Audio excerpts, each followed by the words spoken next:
दादी माँ की रेसिपी।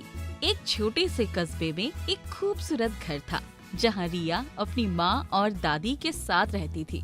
रिया के पिता काम के सिलसिले में अक्सर बाहर रहते थे। दादी माँ सरला देवी परिवार की जान थी। उनका स्नेह और उनकी कहानियाँ पूरे घर को जादुई बना देती थी। सरला देवी अपने जमाने की बेहतरीन रसोइया थी। उनके हाथों का खाना खाकर हर कोई उनकी तारीफ करता। उनके लिए खाना केवल पेट भरने का जरिया नहीं था, बल्कि अपने प्यार को व्यक्त करने का तरीका था। रिया स्कूल से लौटते ही सीधे रसोई में दादी के पास आ जाती। दादी, आज क्या बना रही हो? आज तुम्हारे पसंद की आलू की टिक्की और खट्टा चटनी। लेकिन पहले एक कहानी सुनोगी, तभी खिलाऊंगी। रिया खुशी से चहक उठी। हाँ दादी, सुनाओ। दादी हर बार अपनी कहानियों में जीवन के छोटे छोटे सबक जोड़ती। रिया, ये टिक्की बनाने के लिए धैर्य चाहिए, जैसे जिंदगी में हर चीज के लिए। अगर जल्दी करोगी तो टिक्की कच्ची रह जाएगी, और जिंदगी में भी ऐसा ही होता है। सब्र से काम लो तो सफलता मिलेगी। एक दिन रिया ने दादी को पुराने मसालों से कोई नई डिश बनाते देखा। दादी, ये मसाले तो पुराने हैं, आप इन्हें क्यों इस्तेमाल कर रही हैं?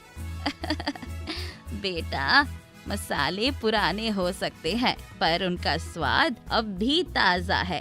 यही बात रिश्तों पर भी लागू होती है। पुराने रिश्ते कभी भी फीके नहीं पड़ते, बस उन्हें संभाल कर रखना चाहिए।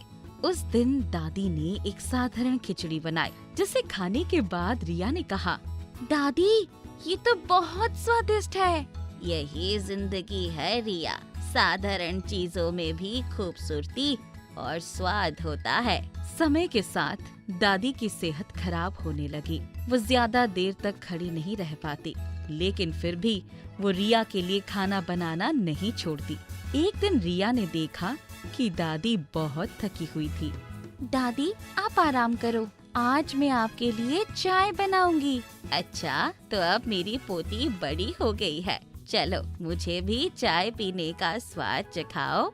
रिया ने जैसे तैसे चाय बनाई, लेकिन उसमें चीनी ज्यादा डाल दी।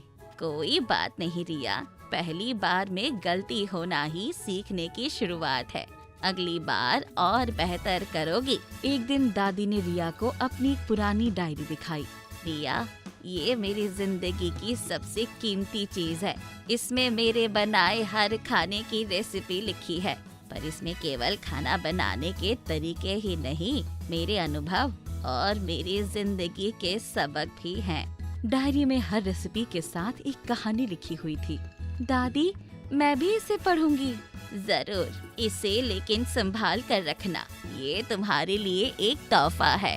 कुछ महीनों बाद दादी की तबीयत और बिगड़ गई। रिया ने उनका बहुत ख्याल रखा, लेकिन एक दिन दादी चुपचाप इस दुनिया से चली गई। घर का माहौल अचानक सूना हो गया। दादी के मृत्यु के बाद रिया ने उनकी डायरी को और गहराई से पढ़ना शुरू किया। डायरी के हर पन्ने पर केवल रेसिपी ही नहीं, दादी के प्यार और उनके जीवन की समझदारी लिखी हुई थी। रिया को एहसास हुआ कि दादी ने उसे केवल खाना बनाना नहीं सिखाया, बल्कि जिंदगी के असली मायने भी समझाए। रिया ने दादी के रेसिपी को अपने तरीके से अपनाना शुरू किया। उसने उन्हीं रेसिपी से अपने दोस्तों और परिवार को खाना खिलाना शुरू किया। एक दिन रिया ने अपनी माँ से कहा, माँ, मैं दादी की याद में एक कुकिंग ब्लॉग शुरू करना चाहती हूँ। मैं उनकी रेसिपी और उनकी कहानियाँ सबके साथ साझा करना चाहती हूँ। रिया ने ब्लॉग का नाम रखा दादी माँ की रेसिपी। रिया ने दादी के प्यार और उनके सिखाए गए सबक को नई पीढ़ी तक पहुंचाने का बीड़ा उठाया। उसका ब्लॉग बहुत लोकप्रिय हुआ। रिया ने अपने ब्लॉग के आखिरी पन्ने पर लिखा, दादी ने मुझे सिखाया कि खाना केवल पेट भरने का माध्यम नहीं है, बल्कि ये प्यार और भावनाओं को व्यक्त करने का सबसे अच्छा जरिया है।